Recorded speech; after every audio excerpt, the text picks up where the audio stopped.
Laboratório de Otimização Combinatória. Professor Alexandre Freire.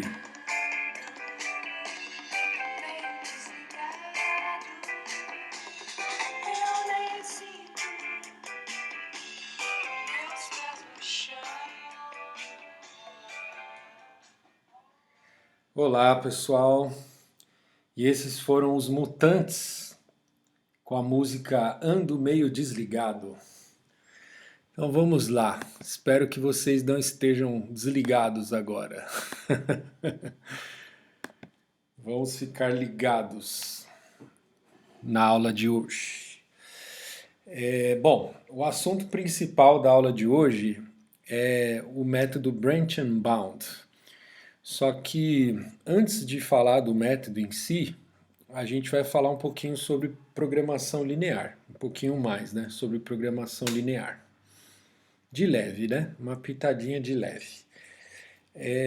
Eu tinha falado para vocês pensarem, né, como resolver um programa linear, né? Eu tinha dado essa tarefa para vocês, né? Para vocês tentarem pensar da cabeça de vocês, né, se vocês conseguiriam resolver, né, pensar num método, né, para resolver. E também falei para vocês consultarem aquele livro lá do Quattal, né, o Linear Programming do Quattal. Tá bom, mas aí hoje eu vou dar uma pincelada bem básica de como resolver problemas de programação linear com duas variáveis. Já é alguma coisa, né? Vamos voltar lá para o nosso problema da dieta, né? Porque no fundo, a gente viu que programação linear é sempre um problema da dieta, né?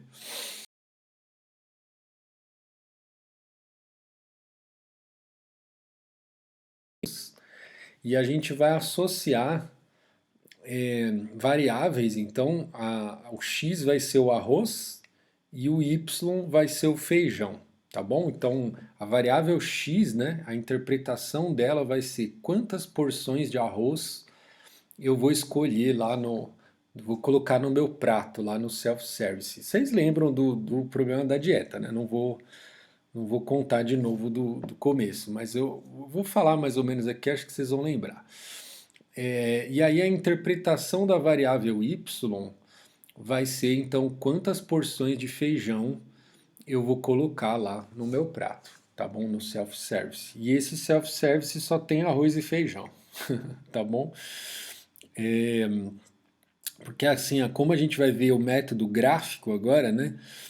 O método gráfico ele só se aplica a coisas que a gente consegue desenhar, né? Então dá para fazer em duas dimensões, dá para fazer em três também. Mas o três eu não vou fazer aqui porque já é mais chato de desenhar, né?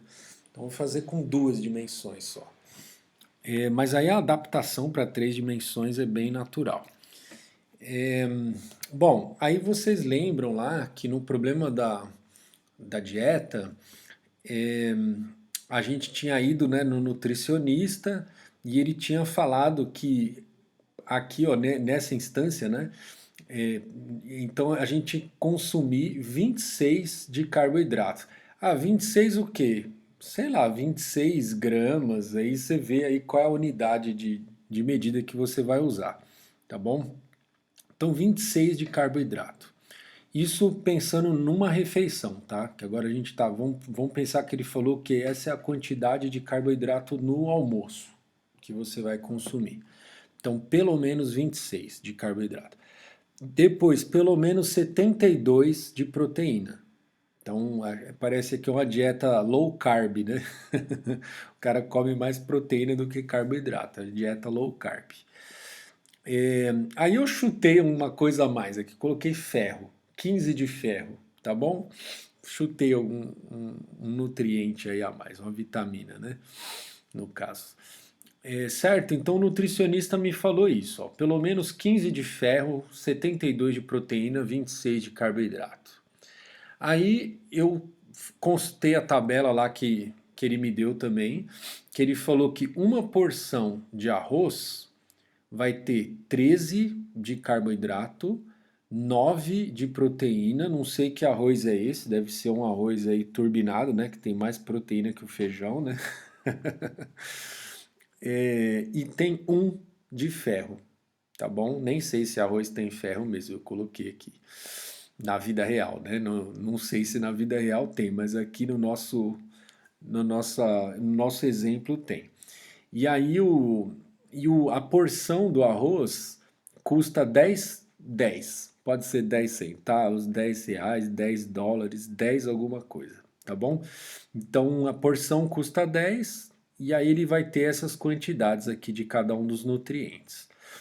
É, o feijão está custando 12, um pouquinho mais caro que o arroz. Tem só 2 carboidrato, 8 proteína e 3 de ferro. Beleza, pessoal? Aí lembrando que é assim, né? A quantidade de tanto de feijão como de arroz que a gente quer consumir, ela tem que ser não negativa, né? Certo? Então eu não posso não colocar nada no prato, né? Então pode ser zero, mas não pode ser negativo, né? Certo? É, beleza. Aí agora vamos tentar resolver esse programa linear aí, minimizar essa função objetivo sujeito a essas restrições todas aqui.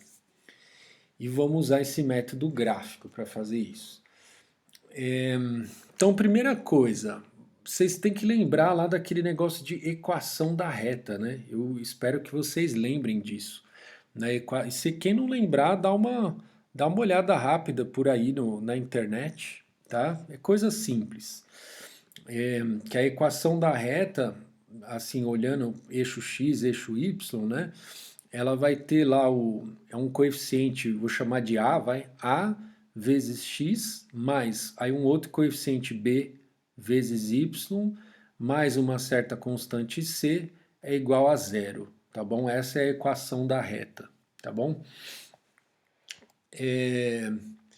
Então a gente vai usar esse negócio de equação da reta aqui para. Vocês vão ver que à medida que eu for desenhando as coisas, vocês vão entender do que eu estou falando. Mas quem não sabe o que é equação da reta, já para o vídeo agora, já vai dar uma olhada. É rapidinho, 5 minutos vocês vão ver.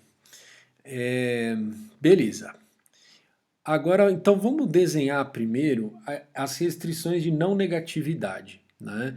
Então assim, ó, o x maior ou igual a zero, o que que essa restrição está me dizendo, né?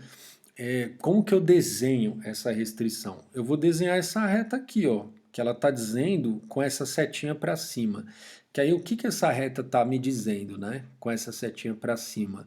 De que os pontos que satisfazem essa inequação aqui, ó, x maior ou igual a zero, são os pontos que estão para cima do x, né? E a mesma coisa o y maior ou igual a zero, é essa restrição aqui, ó.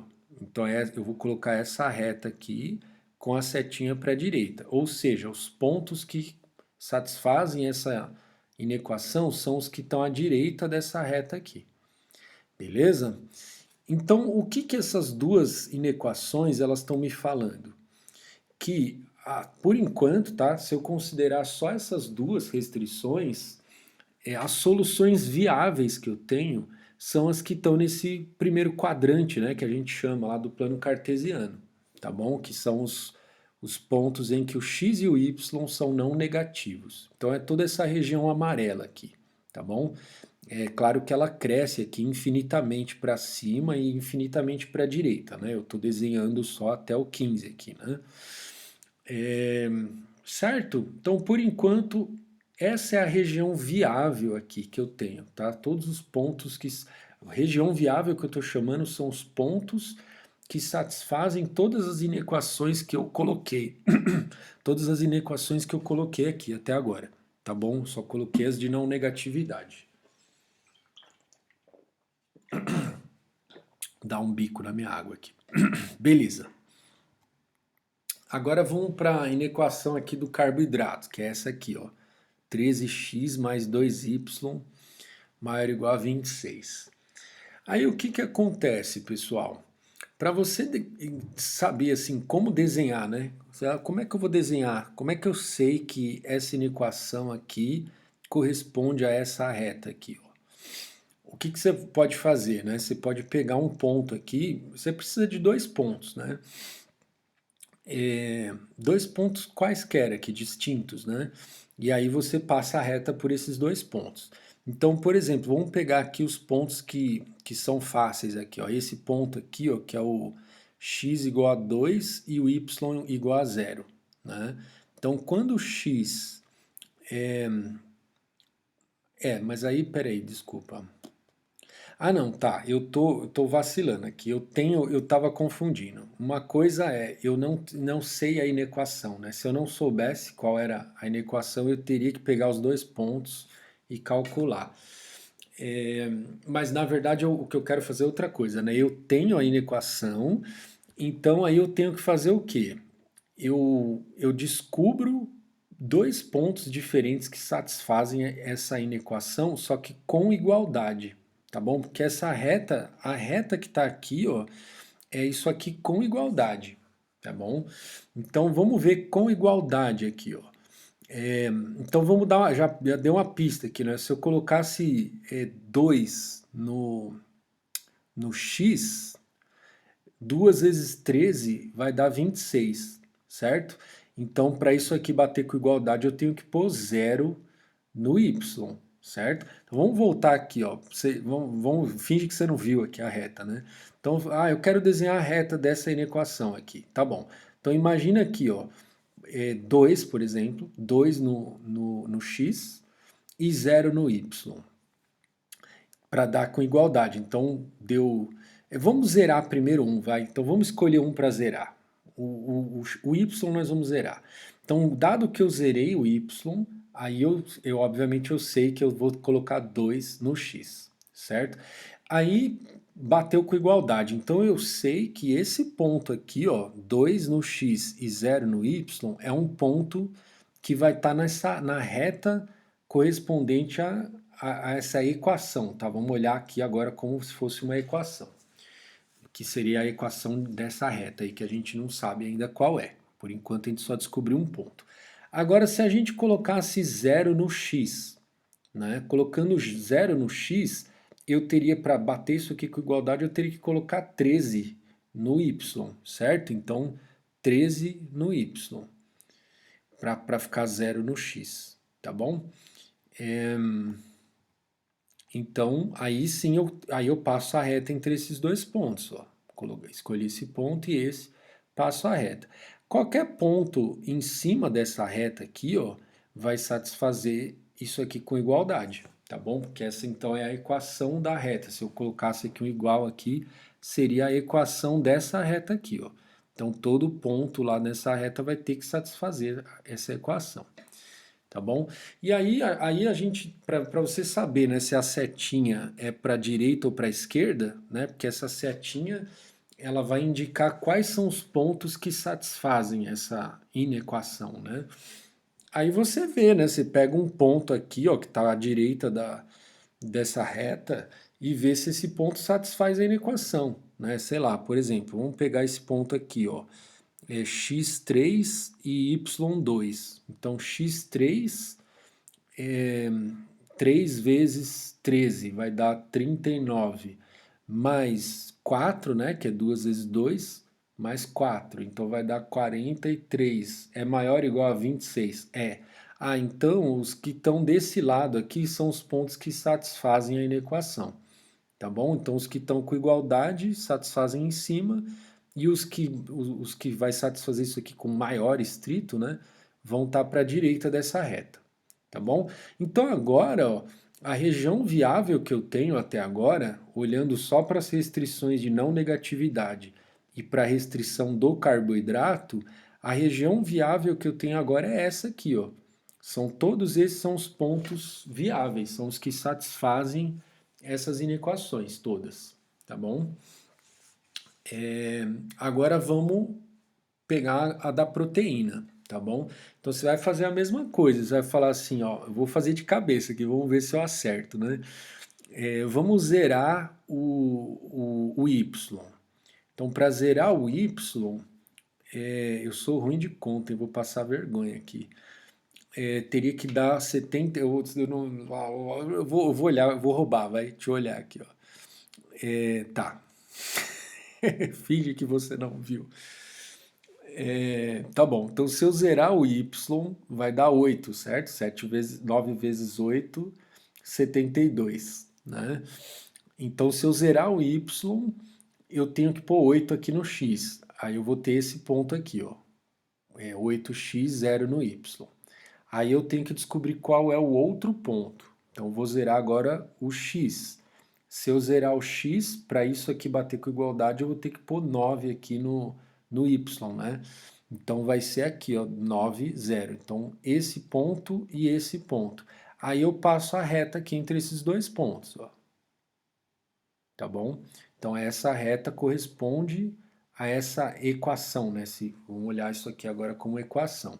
Então, todos os pontos em cima dessa reta satisfazem isso aqui com igualdade, né? Aí, de novo, a mesma coisa, você vai pegar algum ponto aqui, você não sabe, né, se a setinha é para a direita aqui ou para a esquerda, né?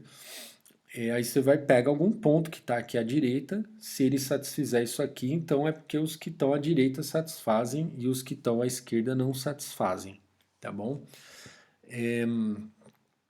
Então, nesse caso aqui, vamos pegar um ponto aqui, ó, 2 e 8, né? x8, y2.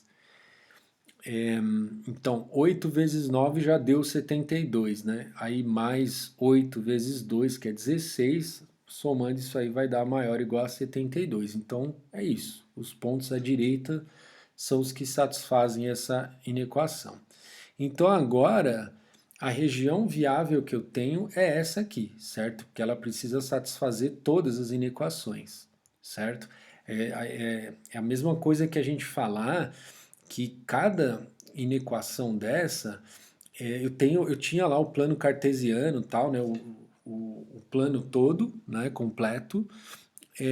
Quando eu fui colocando as inequações, eu divido o plano em dois, né? Então, no começo, é que aquilo eu já comecei pondo duas, né? Mas no começo, tudo era viável, né? Aí eu peguei, passei, quando eu coloquei essa restrição aqui, x maior ou igual a zero, eu dividi esse plano em dois. E aí, para um lado, satisfaz, para o outro não. Aí a outra inequação, que é o y maior ou igual a zero, é a mesma coisa. Eu tinha, só que antes, vamos olhar assim só para essa agora, tá? Então, se a gente fosse olhar só para essa inequação, então tudo aqui é viável, aí essa aqui separa o plano em dois. Aí vai ter um lado que é viável, outro lado que não é, certo? Então, toda inequação, ela vai ser assim. Ela vai dividir o plano em dois. Aí, para um lado vai satisfazer, para o outro não vai. Quando você vai juntando essas inequações, é como se você estivesse tirando a intersecção da área viável das duas, entendeu? Então, essa caixa amarela, ela já é a intersecção do que é viável para o x maior ou igual a zero e com o y maior ou igual a zero, tá bom? Aí eu botei essa inequação. Aí agora eu vou tirar a intersecção. Qual é a área viável aqui, ó, para essa restrição, né? São todos os pontos que estão à direita dessa reta, tá? Só que aí, para tirar a intersecção com as inequações anteriores, vai ficar só a parte de cima aqui, e a parte do primeiro quadrante, né? Certo? Aí depois a mesma coisa, ó, essa inequação, ela divide em dois o plano. Para o lado esquerdo aqui, eu estou chamando de esquerdo aqui, meio, sei lá, meio para baixo, não, são os pontos que não satisfazem a inequação, para o outro lado são os pontos que satisfazem. Aí, para eu pegar a região viável de todas essas inequações, eu vou tirar a intersecção dessa área viável dessa inequação com essa, com as outras duas. Aí vai ficar só essa parte amarela, certo? Lembrando que isso aqui cresce infinitamente aqui para cima e para a direita, tá bom? Aí falta desenhar só o ferro, né? Tá a mesma coisa, ó. Eu vou zerar o Se eu zerar o y, aí eu vou ter que pôr 15 no x, né? Então o ponto é esse aqui, ó, 15, 0. Aí depois, se eu zerar o x, eu vou ter que pôr 5 no y. Então vai ser aqui, ó, o outro ponto. Então, para eu desenhar essa reta, eu vou traçar essa reta do 5 aqui até o 15 daqui, ó. Certo? Aí, para eu ver lá qual dos dois lados, que é o lado das soluções que satisfazem essa equação, basta eu pegar um ponto qualquer, ó, se eu testasse, ó, vamos testar esse ponto aqui, vai. 10 no x e 1 no y, né? Então, 10 no x, aqui dá 10. 1 no y, 10 mais 3, 13. 13 é maior ou igual a 15? Não. Então, esse ponto aqui não é viável, certo? Ah, então se para cá não é viável, então o lado viável é o outro, certo? Então a setinha aqui é para cima, aqui, tá certinho. Beleza? Então essa agora é a região viável aí dessas inequações. Aí agora tá completo, né? Eu coloquei todas aí. Então é isso, pessoal. No geral, o modelo de programação linear, se a gente olhar em duas dimensões, né?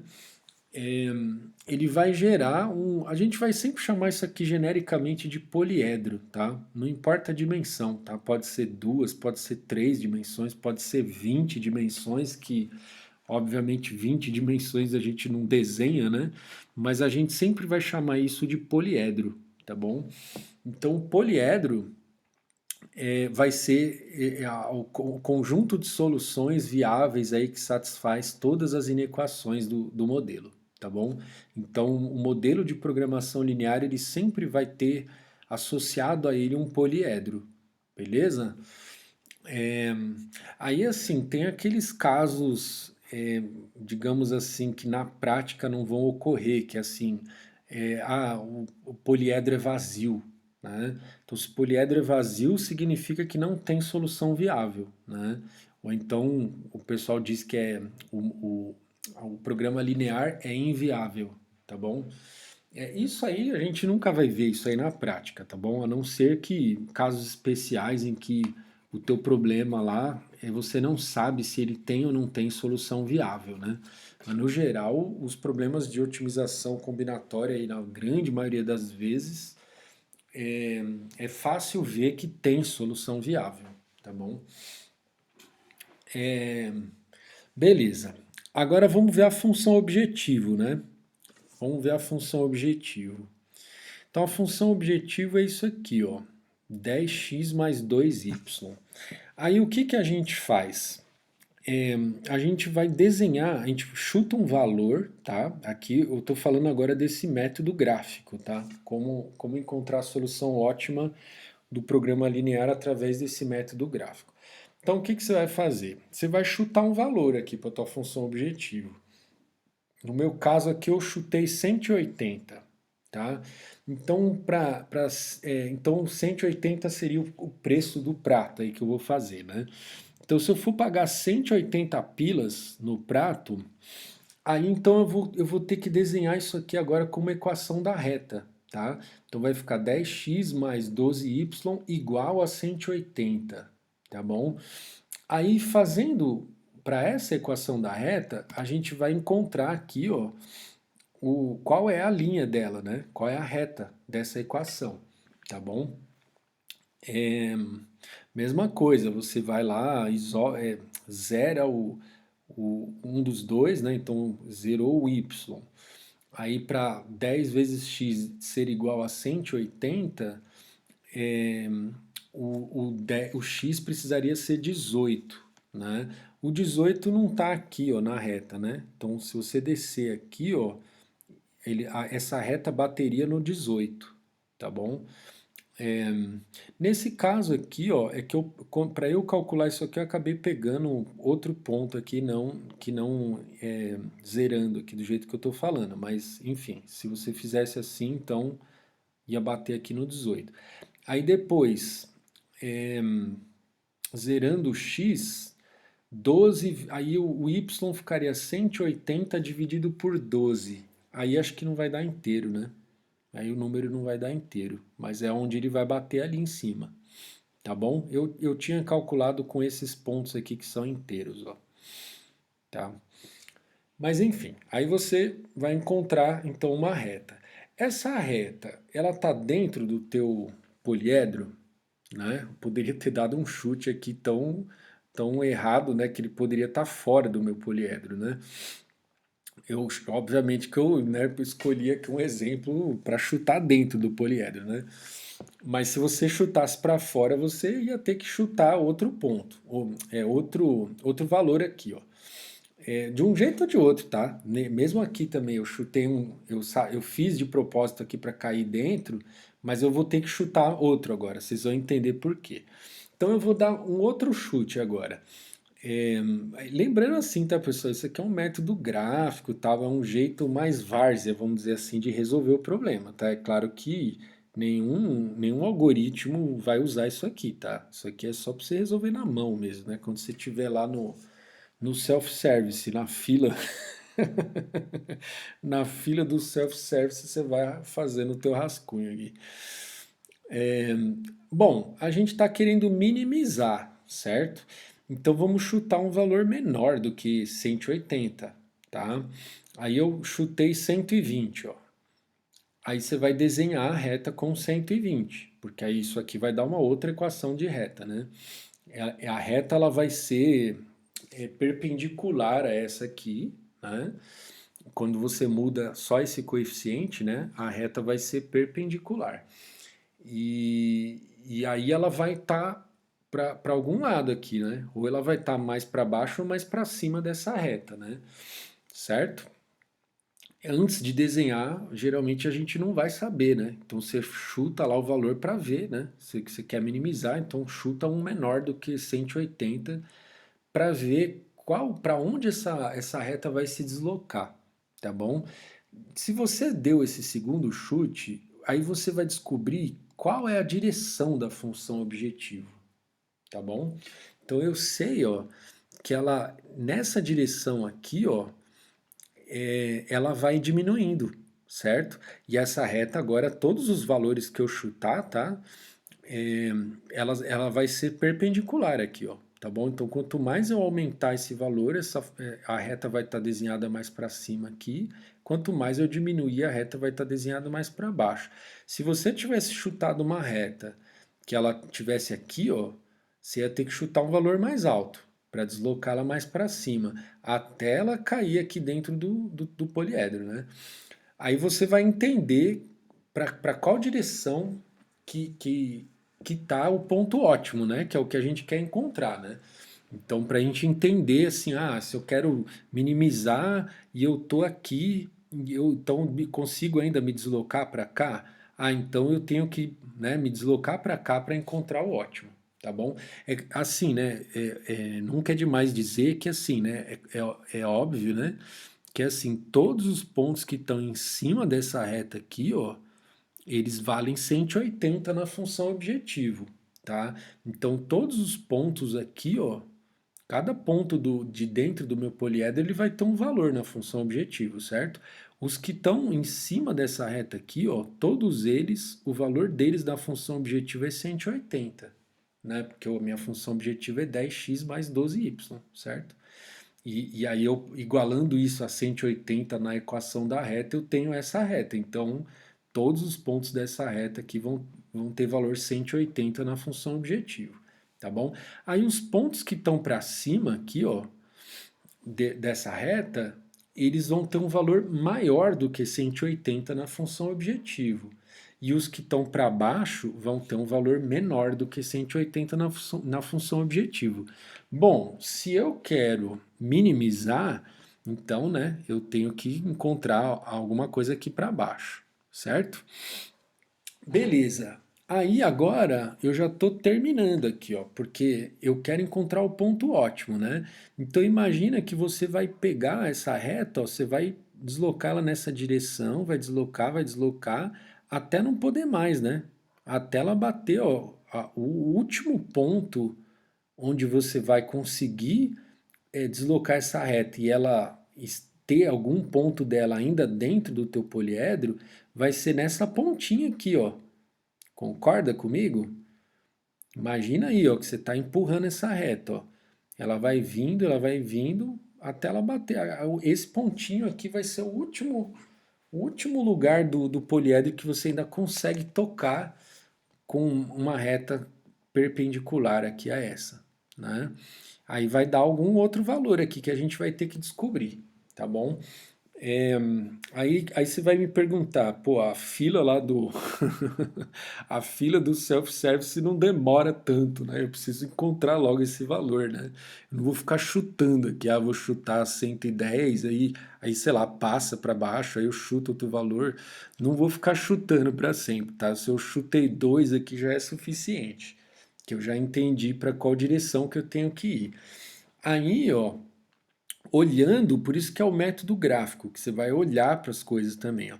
Olhando, você já sabe qual é o ponto. É esse vértice aqui, ó, tá bom? Só que agora vamos calcular aqui o valor, né, dele, certinho, né? Para calcular, o que que você vai fazer, ó? Essa reta aqui, ó, qual é a equação dessa reta aqui, ó? É x mais 3y igual a 15, certo? A equação da reta é com igualdade, certo? Os pontos que estão em cima dessa reta. Então, x mais 3y igual a 15. A equação dessa outra reta aqui, ó, qual que é?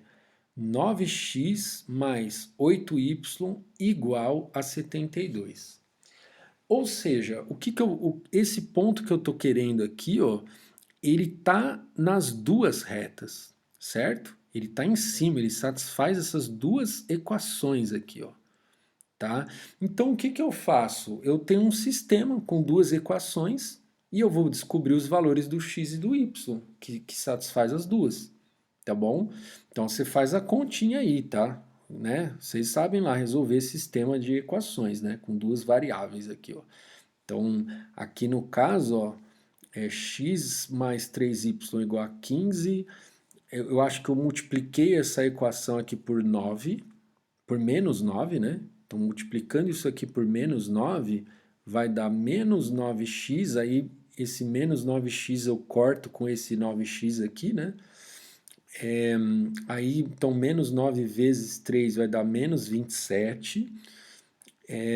Aí aqui vai ser 15 vezes menos 9, aí eu já não sei quanto que é, vai dar 90 e mais 45, dá 135, né? Menos 135. Aí quando você somar as duas equações, né, que aí vai cortar o 9x daqui com menos 9x dali, aí você vai fazer as contas aí para descobrir quanto que dá o y, certo? Aí você descobriu o y, aí você substitui o y em uma das duas equações para descobrir o x, certo? Coisa matemática de segundo grau aí, beleza? Fazendo essa conta, então, ó, eu vou descobrir que a solução ótima, então, ela vai ser muito próxima aqui do x5, né? É 5,05 blá blá blá blá blá, que é um número grande aqui de várias casas decimais, e o y também, né? 3,31 blá blá blá blá blá blá blá blá. Tá bom? É esse ponto ótimo aqui, tá? Então essa é a solução ótima. Beleza, pessoal? Deu para sacar a ideia geral aí de como encontrar uma solução ótima para um programa linear? Tá bom? Desenha tudo, as inequações, vê lá qual é a região viável, chuta lá o valor para você conseguir desenhar a função objetivo como uma reta, depois chuta um outro valor, se for minimização, né, você chuta um menor para você ver qual é o lado que ela tem que ir, né? Se fosse maximização, você chutaria um maior, né, para você ver para qual lado que você tem que ir. Né? Ou se você chutar um menor, né, você vai para o outro. Né? Se você quer maximizar e você chutou um menor, você sabe que então é para o outro lado que você tem que ir. Então, enfim, você chuta dois valores para a função objetivo para você descobrir para qual lado você tem que ir. Depois que você descobriu, aí você vai visualmente, você vai identificar o ponto ótimo, né? Porque você vai imaginar lá até onde você consegue deslizar. Isso aí, pessoal, na teoria da programação linear, deixa eu tomar uma água aqui. Na teoria da programação linear, é, é provado lá que a solução ótima sempre vai ser um vértice, tá? Você até pode ter, por exemplo, se a reta fosse perpendicular a uma dessas retas aqui, ó, das faces aqui do poliedro, isso aqui é uma faceta, depois a gente vai estudar isso melhor, porque falar face aqui é até errado. Mas eu vou dizer assim, não vou entrar na parte mais técnica. Mas então, por exemplo, se ela fosse perpendicular a essa inequação aqui, ó, então, e vamos supor que eu estou indo nessa direção aqui, para baixo aqui, né? Então, todos os pontos dessa reta aqui, ó, seriam ótimos dentro do poliedro, né? Então, essa parte toda aqui, ó, tá? Seria ótimo. Mas aí eu teria, então, um vértice ótimo aqui e outro vértice ótimo a colar, né? Eu teria dois vértices ótimos, tá? Então, assim, eu sempre tenho um vértice, pelo menos um vértice que é solução ótima, tá bom? Tem algoritmo aí de programação linear que ele sempre vai, a solução ótima sempre vai ser um vértice, tá bom? E então é isso. No caso geral, você pode ser que você tenha um vértice, assim, que a solução ótima ela tem que ser um vértice mesmo, como nesse caso aqui, ó. Nesse caso, se eu pegar um ponto aqui que não é um vértice, né? Se eu descesse um pouquinho aqui, ó, dentro dessa reta, ou subisse um pouquinho dentro dessa reta, já não ia ser mais ótimo, tá bom? Então, nesse caso, a solução ótima é única, né? E ela é um vértice. Mas poderia acontecer dela não ser única, de eu ter várias soluções ótimas e ela não ser e não ser só vértice, né? Ter uns pontos aqui que não são vértices, né? Aí eles seriam combinações lineares de vértices, né? Porque se eu tenho um vértice aqui e outro aqui, todos os pontos aqui dessa reta são combinações lineares desses dois vértices, certo? Falei demais aqui já, né? Tá bom, pessoal, deu para sacar aí, né? Agora, vamos falar um pouco. Então, assim, por enquanto, tá? Eu não vou destrinchar aqui programação linear, não é a ideia, tá? Desse curso. Eventualmente, a gente vai falando aí algumas coisas de programação linear, de pouquinho em pouquinho, né? De grão em grão, a galinha enche o papo. A gente vai falando alguma coisa aí de programação linear ao longo do curso, tá bom? Mas na aula de hoje é isso só. Agora que a gente sabe resolver programas lineares pelo menos de duas variáveis, vamos falar de métodos para resolver programas lineares inteiros, né? Primeiro, então, assim, eu vou parar aqui o vídeo daqui a pouco, que aí vai terminar a primeira parte da aula, e aí eu vou de fato vou começar a explicar mais a fundo um método para resolver programa linear inteiro, mas primeiro vamos só fazer algumas considerações aqui, antes aí de partir para cima dos métodos, né? Então vamos ainda olhar aqui a interpretação gráfica da coisa, né? Então programação linear versus programação linear inteira, né? O que que muda, tá? Então o que muda é que agora a gente vai ter a restrição de integralidade, né? Então vamos supor que esse aqui fosse o poliedro de alguma um programa linear inteiro que eu tenho lá. Então esse aqui é o poliedro. Então as inequações lá eu desenhei, vi a região viável lá tal. Só que agora eu tenho também a restrição de integralidade. Então, na verdade, os pontos que eu estou interessado são os pontos inteiros, que são esses vermelhos aqui, ó. Tá bom? Então, não estou agora interessado em todos esses pontos aqui que estão na região amarela. Eu estou interessado só nesses pontos vermelhos, tá bom? A programação linear, aí vamos supor que a função objetivo é essa aqui, tá? Ela tá, é essa reta aqui, né? Então, se eu fosse chutando valores lá, eu ia sempre encontrar retas perpendiculares a essa aqui, né? E aí, então, no ponto ótimo aqui, ó, é esse ponto aqui, tá bom? Então imagina que eu tenho lá um programa linear inteiro, que é isso aqui, só que aí eu tipo, não estou olhando para as restrições de integralidade, eu estou pegando lá esse método do gráfico aí e encontrei essa solução ótima. E aí ela é fracionária, esse ponto aqui não é inteiro, certo? É um ponto fracionário, e ele é um ponto que tanto no eixo x como no y também é fracionário, mas se ele fosse na verdade aqui no eixo Y acho que nem é fracionário. Teria que ver aqui, talvez ele seja inteiro aqui, mas no X ele não é. Então não é uma solução inteira. Para eu dizer que a solução inteira ela tem que ser inteira nos dois, né? No X e no Y. Então, na verdade, eu estaria interessado mesmo é nesse poliedro aqui, ó. É o poliedro que contém exatamente aqui que corresponde, né, ao que a gente chama de fecho convexo dos pontos inteiros. Tá? Então, o que é o fecho convexo, tá? De um conjunto de pontos? Um jeito mais fácil de você entender isso é usando a seguinte metáfora. Imagina que você tem uma tábua e você pregou lá vários pregos nessa tábua. E aí depois você veio com elástico por cima, assim, né? Esticou, abriu, assim, pegou todos os pregos. E aí você soltou. Todos os pregos não, né? Desculpa. Você abriu o elástico de forma que ele envolve, assim, ele está em volta, cercando, vai, todos os pregos. E aí você solta o elástico.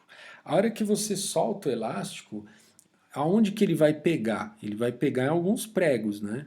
Então esses e aí todos os outros pregos ou eles estão aqui direto no elástico ou eles estão para dentro. Você não deixou nenhum prego de fora, tá bom? Essa é a ideia. Então o fecho convexo é justamente os pontos que estão aqui no elástico, tá bom? Na verdade também os pontos que estão em cima, todos, né? São todos, não só os vértices, tá? É tudo aqui, ó. Então tudo isso aqui é o fecho convexo desses pontos, tá bom? Então no fundo eu estou interessado no fecho convexo dos pontos inteiros, tá bom? E esse fecho convexo, ele é eu conseguiria descrever ele com inequações lineares, tá? Então, até aí, né, você pode falar legal, né, tal. Só que o que que acontece? Dando até digamos, um spoiler aí da disciplina, né? É, aqui, ó, se eu tivesse, tá? Se eu tivesse aqui, ó, se eu soubesse quais são essas inequações aqui, ó, que, que, que descrevem o fecho convexo dos pontos inteiros, aí eu, tipo, meu, resolveria o problema, né?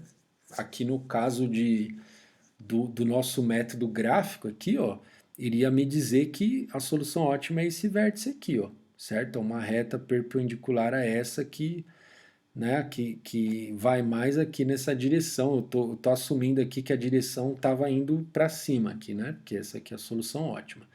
Então, para eu ir mais para cima possível, de forma a não sair desse poliedro aqui mais azulzinho, é esse ponto aqui, ó, que é o ótimo, certo? Então, pelo nosso método gráfico, a gente conseguiria determinar. Ou então, se eu estivesse rodando algum algoritmo lá que encontra a solução ótima para programação linear, como os vértices todos aqui são inteiros, ele encontraria a solução ótima, né? Então, seria uma maravilha se fosse tão simples assim. Agora, o que que acontece? Dando um spoiler, tá? Tô dando um spoiler aqui. Na prática, e eu digo spoiler porque assim a parte de combinatória poliédrica, né, que é a parte mais teórica dessa disciplina, ela nem é assim o foco da nossa disciplina, né? Essa disciplina ela é um misto aí de teoria com prática, com digamos um enfoque mesmo na prática. Então a gente não vai ficar esmiuçando tanto a teoria.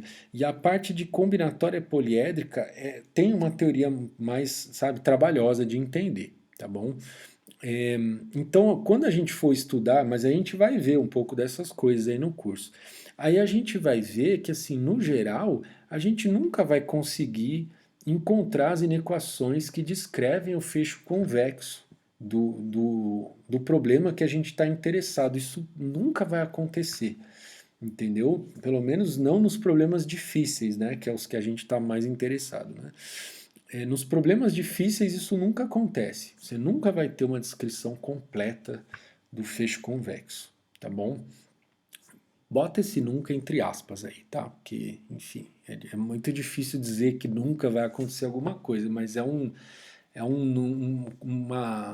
é bem forte assim uma quase certeza de que não vai conseguir, tá bom? É, encontrar lá o fecho convexo dos pontos inteiros. Então você não sabe qual que é o fecho convexo. Por isso que a gente vai ver aí os métodos aí de programação para resolver, né, programação linear inteira, a gente vai ver como esses métodos sofrem para encontrar uma solução ótima, tá bom? Não é tão simples assim. Beleza? É, aí, ó, ainda aqui fazendo um paralelo aqui entre essas duas coisas, né, programação linear e programação linear inteira. Então, para programação linear é fácil de resolver, tá? Tem algoritmo polinomial, então, né, fácil de resolver. Relaxação linear de um programa linear inteiro é usada para obter limitante. Então, aqui no caso, ó, vamos supor que eu estou interessado, então, o meu programa linear inteiro, né, ele descreve aqui ó, esse conjunto de soluções viáveis, que são esses pontos que eu coloquei a bolinha aqui. Aí, só que as inequações que a gente colocou lá no modelo, vamos supor que deu esse poliedro aqui que está em amarelo aqui, ó. Tá? Então, isso aqui, depois a gente vai definir isso aí direitinho, mas a gente vai chamar isso aqui de relaxação linear, tá? Porque assim, quando você coloca a restrição de integralidade, isso não é linear, né? Restrição linear é aqui que a gente consegue desenhar a reta tal, né? Quando eu falo que os pontos que eu quero são só os inteiros, não existe uma restrição linear que diga isso, né? Existe esse fecho convexo aí que eu falei para vocês, mas não, o fecho convexo ele não, ele depois ó, ele está considerando como viável todas as soluções azuis aqui, ó. Tem solução que não é inteira aqui também, tá? Então a vantagem aqui do fecho convexo é só você ver que os vértices dele são inteiros, mas o que não é vértice aqui não é inteiro, né?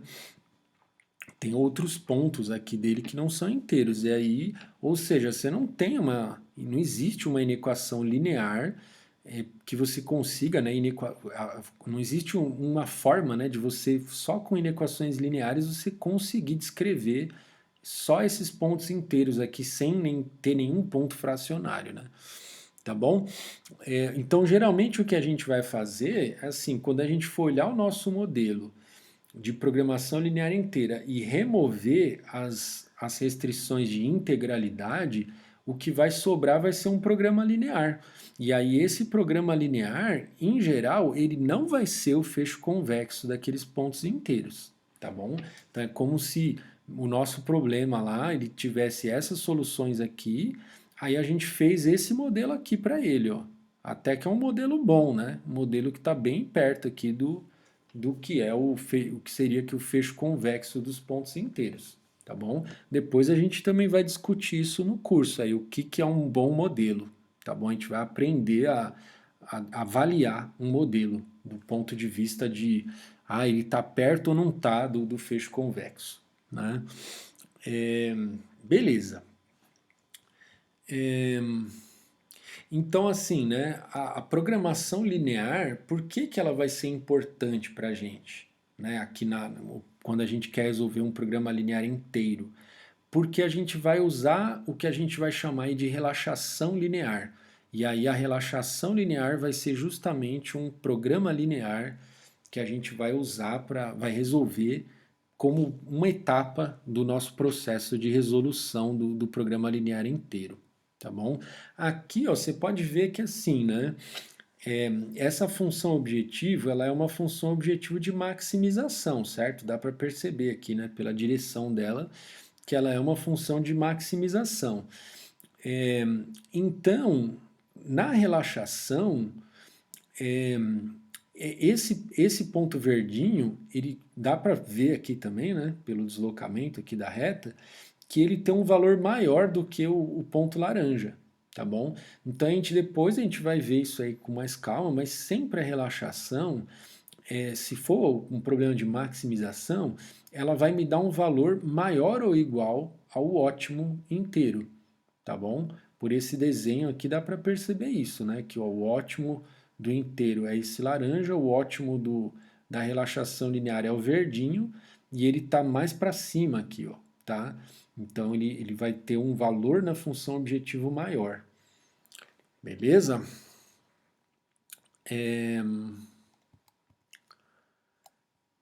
Aqui, ó, o algoritmo mais usado para resolver um programa linear, o nome dele é simplex, tá? Não é o software que a gente usa lá, chama Cplex, tá? Tira o sim aqui e coloca um C, né? Cplex. Mas o algoritmo de resolver programa linear chama simplex, tá bom? Esse é o algoritmo mais usado, tá?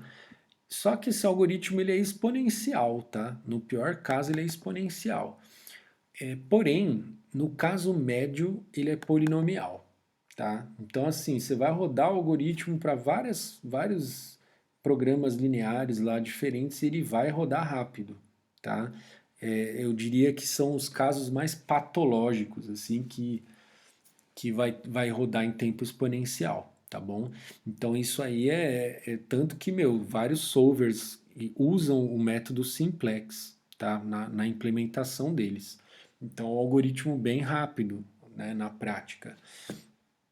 E assim, a gente tem que observar que, assim, apesar dele ser exponencial no pior caso, ele é polinomial no caso médio, tá? Isso aqui, pessoal, não é uma coisa típica de acontecer.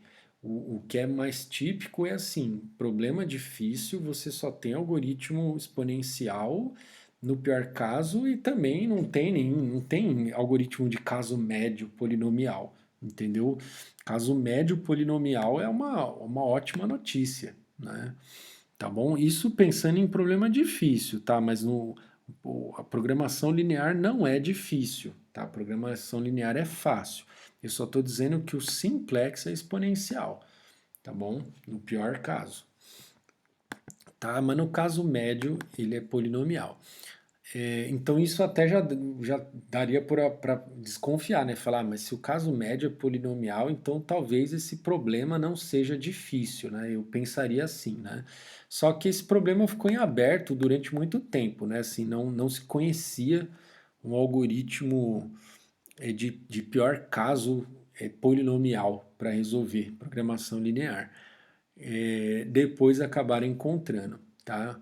Que aí tem então os métodos que são polinomiais aqui, ó, que é o elipsoide, né, o algoritmo dos elipsoides e aí tem uma classe de métodos, na verdade, porque não é um único método, mas são os métodos lá de pontos interiores, tá bom? Então, basicamente, esses são os algoritmos que a gente tem para programação linear, tá bom? Simplex, elipsoides e pontos interiores. Elipsoides e pontos interiores são polinomiais. Simplex é exponencial no pior caso e polinomial no caso médio, tá bom? E na prática, o simplex é o mais usado, tá bom? Tem umas variações lá do simplex dual, tem umas variações aí do simplex também. Agora sim, programação linear tem pouca aplicação prática, né? É muito raro você falar assim, eu tenho um problema prático para resolver, sei lá, o problema da dieta, né? E que eu vou lá e resolvo só usando programação linear. É muito mais raro isso acontecer, tá bom? Agora, programação linear inteira, né? Programação linear inteira, em geral, é NP difícil, tá? Você não vai ter nenhum método que resolve programas lineares inteiros em tempo polinomial. Não tem e não terá, tá? Eu coloquei aqui entre parênteses o não terá, ou desculpa, entre aspas, né, o não terá, porque é aquela coisa, é difícil você provar que é impossível fazer alguma coisa, mas o que, sabe, o que provavelmente é verdade que não dá para fazer algoritmo polinomial, tá bom? Para resolver programação linear inteira, até porque modelando assim, usando, né, programação linear inteira para modelar problemas de otimização combinatória, você consegue modelar basicamente, acho que eu me arrisco a dizer aqui que todos os problemas, né, de otimização combinatória. Eu, pelo menos, eu nunca vi um problema de otimização combinatória que você não conseguisse modelar usando programação linear inteira, tá bom? Então, se você tivesse um modelo genérico lá, um método, né, genérico, para resolver um programa linear inteiro em tempo polinomial, então era a mesma coisa que você está dizendo que você consegue resolver todos os problemas de otimização combinatória em tempo polinomial, né? É o que a gente, né, acredita que não dá para acontecer, não tem como fazer isso. Na prática, pode resolver instâncias razoavelmente grandes, tá? Então, esse razoavelmente grandes aqui é difícil de dizer, né? O que é razoavelmente grande, tá? Porque tem problemas que às vezes as instâncias até pequenas assim já são bem difíceis, tá? Então, sei lá, você vai ter um grafo lá com 40 vértices e já é super difícil. Mas aí são os problemas assim muito cascudos. Agora tem problema que às vezes, sei lá, 10.000 vértices e você consegue resolver em, sei lá, em algumas horas, né? Então dá para resolver instâncias, às vezes, sabe, grandes até, num tempo computacional aí que razoável, né? E aí, bom, aí tem bastante aplicações práticas, né? A gente até viu aquele vídeo lá do que é pesquisa operacional. Lá a gente viu várias aplicações, nem todas elas lá são problemas de otimização combinatória, né? Então nem tudo ali dá para resolver com programação inteira, né?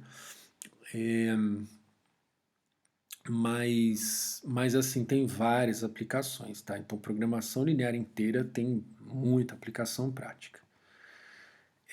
Os métodos mais usados para resolver programação linear inteira é o branch and bound, branch and cut, branch and price.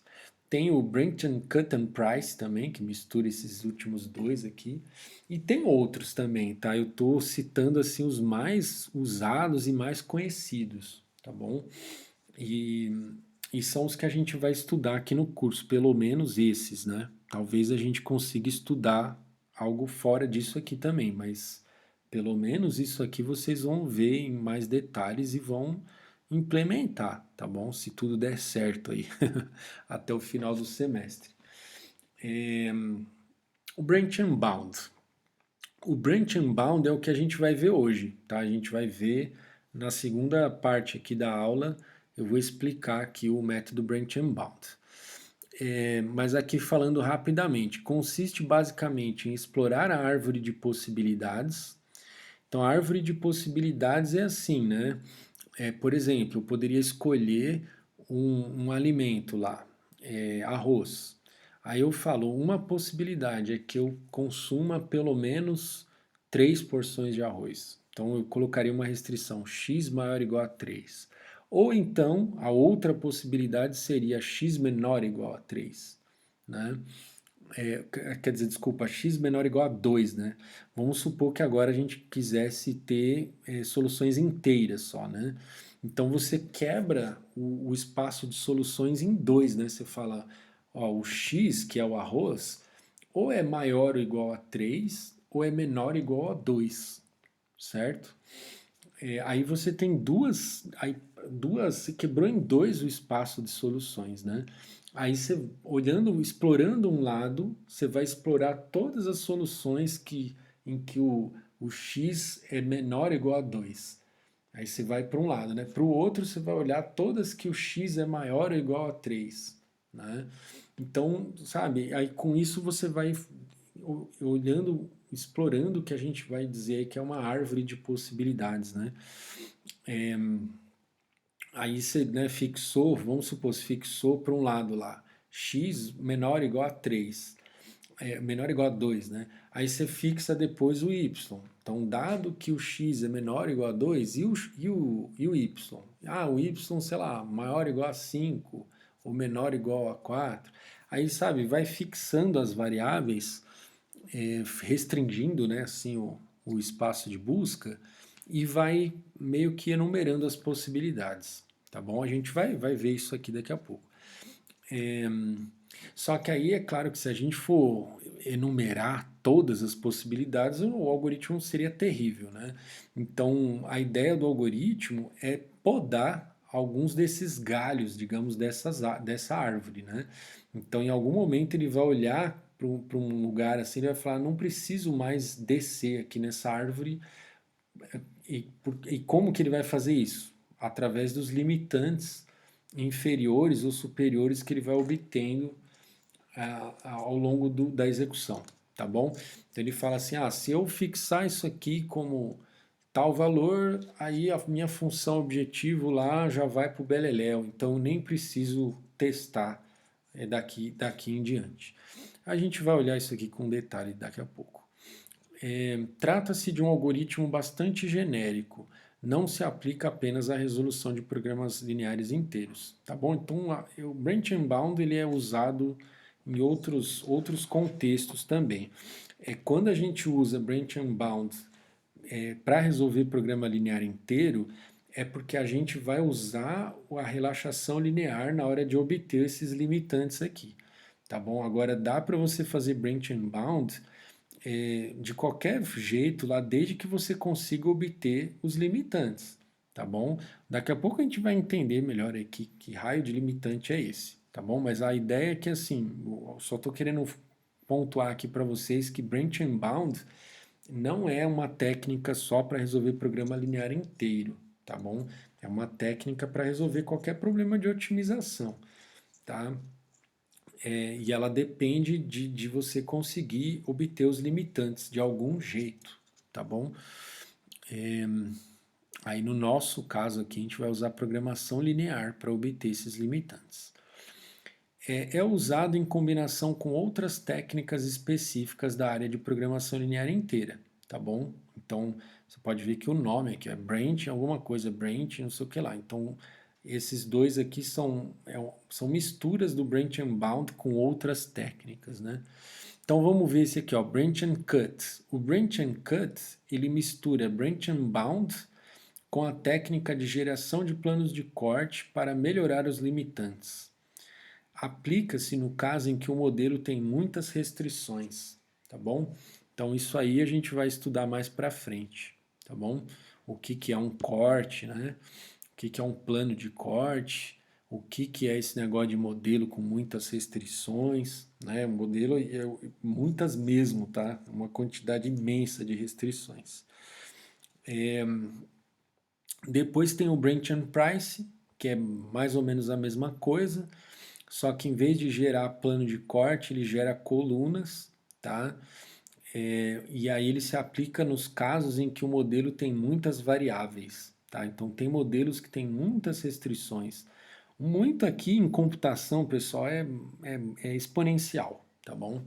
Embora também na prática, às vezes esse nem precisa ser exponencial para você poder usar corte ou geração de colunas também, não precisa ser uma quantidade exponencial de colunas. Mas 95% das vezes que usa-se essas técnicas é porque a quantidade de restrições aqui no caso é exponencial, ou então aqui a quantidade de colunas é exponencial, tá bom?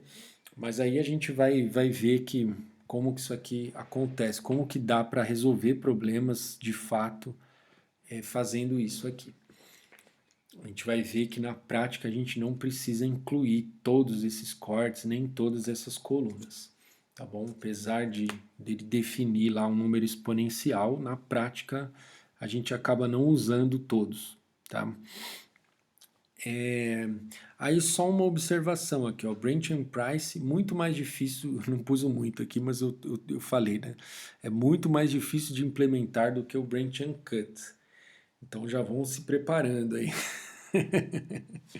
Já vão se preparando que a hora de fazer as coisas aqui com Branch and Price dá muito mais trabalho. Mas acho que para vocês, acho que talvez não vai assustar tanto, porque, enfim, vocês vão, vou pegar um caso fácil aqui para vocês.